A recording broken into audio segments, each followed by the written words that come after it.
Business ethics are the principles, values, and standards that guide behavior in the world of business. Most people would probably agree that both individuals and business organizations must conform to solid morals to attain high ethical standards.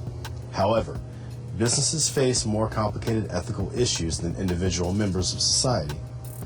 Businesses must make a profit to survive, and they have a fiduciary responsibility to their shareholders to maximize profits to increase the value of the company. The more profit a business earns, the longer the life of the business will be.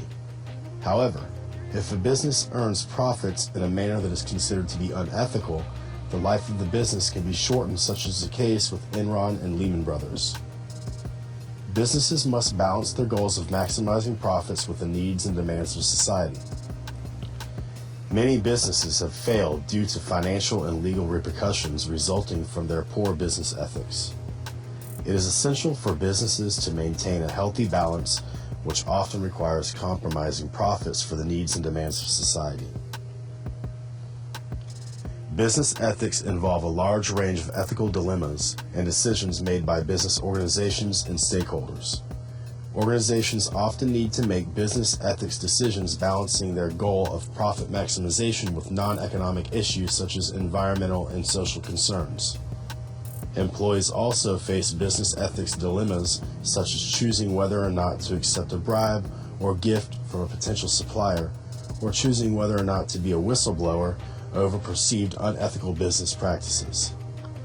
To help guide employees, most large companies have a code of conduct listing rules of what is expected by the company.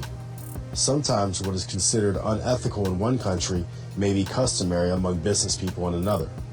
An example of this would be gift giving in Japan, where in America, gift giving is generally associated with bribery. Since business ethics are made up of principles and values, we will define them the best we can. Principles are very specific, universal, and absolute boundaries that rule the conduct and behavior of society. Rules are often based off of principles. Examples of principles include freedom of speech, equal opportunity, and equal rights to civil liberties. Values are a belief among a person, culture, or organization of what is right or wrong. Values are used to develop social norms of behavior and are enforced with society as society develops a general consensus of values and what behavior is considered right or wrong. Examples of values are integrity, accountability, and trust. Employees, employers, legal entities, investors, and the community in general determine whether an action is considered right or wrong. Although their determinations are not always right, they do have a great influence over society's acceptance of business behavior and activities. Studying business ethics. The study of business ethics is very important for many reasons. After many incidents involving unethical behavior in business, it has become apparent that the need for better understanding of what is considered right or wrong in the world of business. A person's upbringing, morals, and personal experience may not always suffice when they are faced with ethical dilemmas in business. By studying business ethics, individuals can have a better understanding of the factors that lead to business ethic issues and be aware of ways to approach and resolve them. Business ethics in the 1960s. Business ethics used to be looked at from a religious point of view until the 1960s, when an anti-business attitude began to emerge. During the 1960s, society began to recognize just how powerful the influence of large companies had become. During the 1960s, large ecological problems grew rapidly, such as pollution, improper disposal of toxic waste, and mismanagement of environmental resources.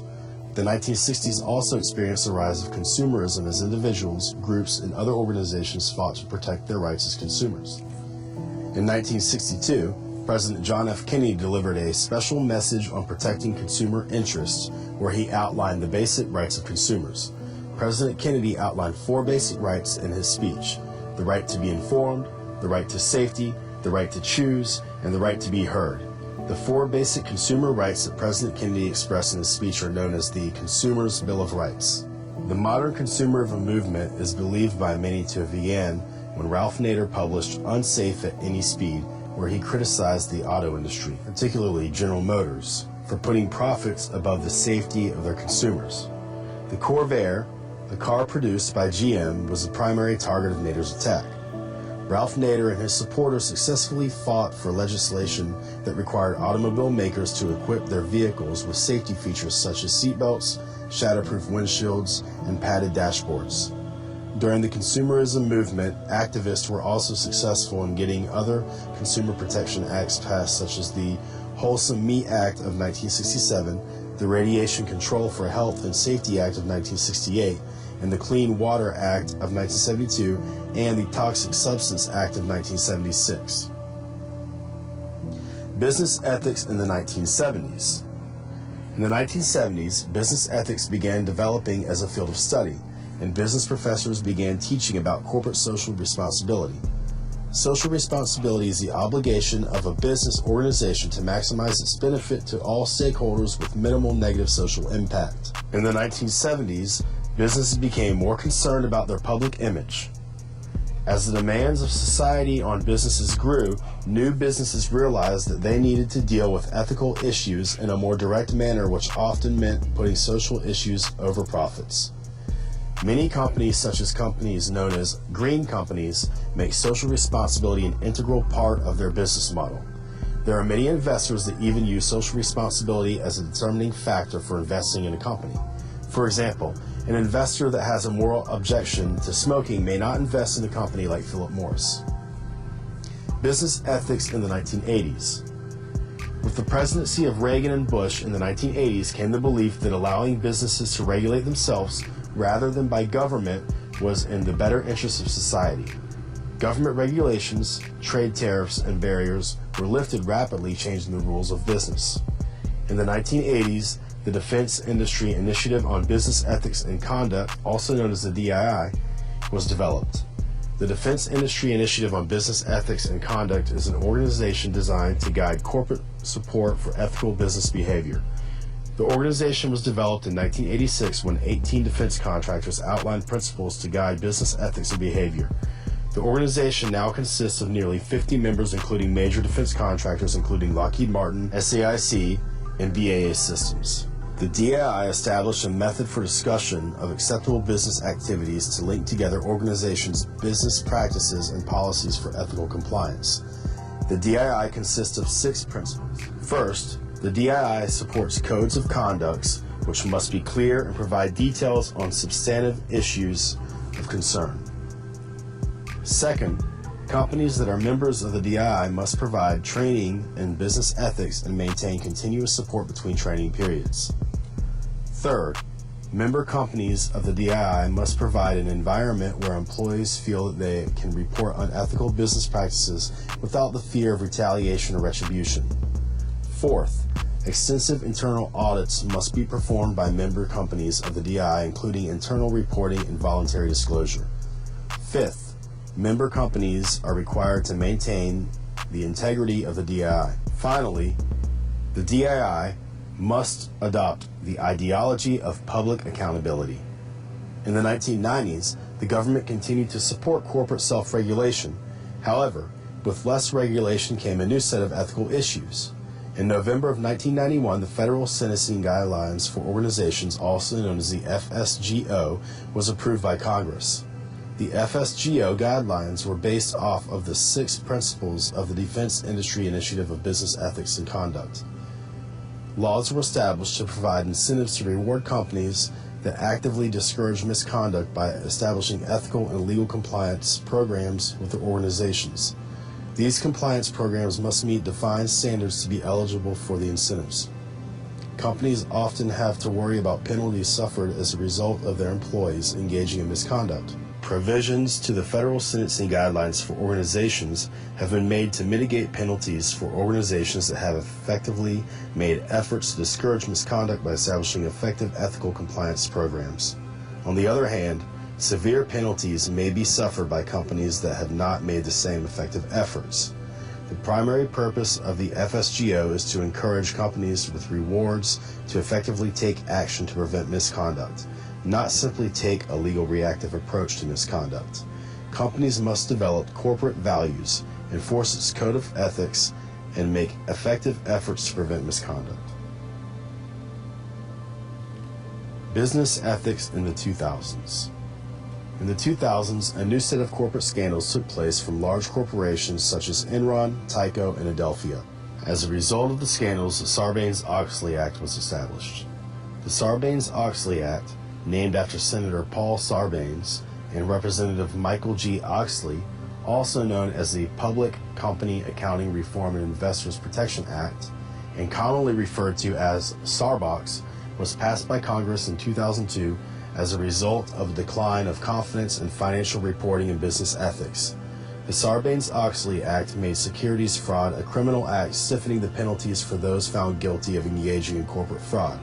The Sarbanes-Oxley Act also established an accounting oversight board called the Public Companies Accounting Oversight Board, also known as the PCAOB, requiring companies to establish strict code of ethics for financial reporting and provide more transparency in their financial reports to their investors and other shareholders. Additionally, the Act required top corporate executives to sign off on financial reports so they could be held responsible for any misrepresentation of their company's financial position, risking heavy fines and imprisonment. They must declare that the financial statements are accurate and that nothing has been omitted, and that they are responsible for internal controls. Management must also list any deficiencies with the internal controls. Finally, the Sarbanes-Oxley Act requires corporate executives to immediately disclose any stock sales and prohibits managers from taking loans from the company. Although Starbucks has made investing in companies safer, it also adds expenses which ultimately come out of the shareholders' value. The average cost for companies to comply with the SEC was $4.51 million in 2004, but fell to around $2.92 million in 2006. These added expenses have caused a number of companies to delist or go dark their shares from the New York Stock Exchange in order to avoid the added expense. Currently, the trend is moving away from government control over business ethics towards cultural efforts that make good business principles and values a core part of a company's corporate culture, with an ethical component known as ethical culture. In businesses, ethical culture is the component of the corporate culture that relates to principles, values, and beliefs of what is considered to be normal, acceptable behavior. The ethical culture is the established patterns and decision-making processes used by employees when faced with ethical issues.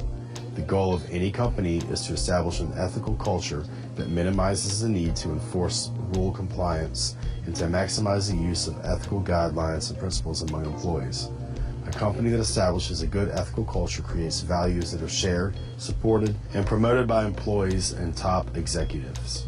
Research has shown that companies that create a positive ethical relationship among its employees, customers, investors, and society experience increased operational efficiency, employee loyalty, willingness to invest from investors, customer satisfaction, and ultimately increased financial performance.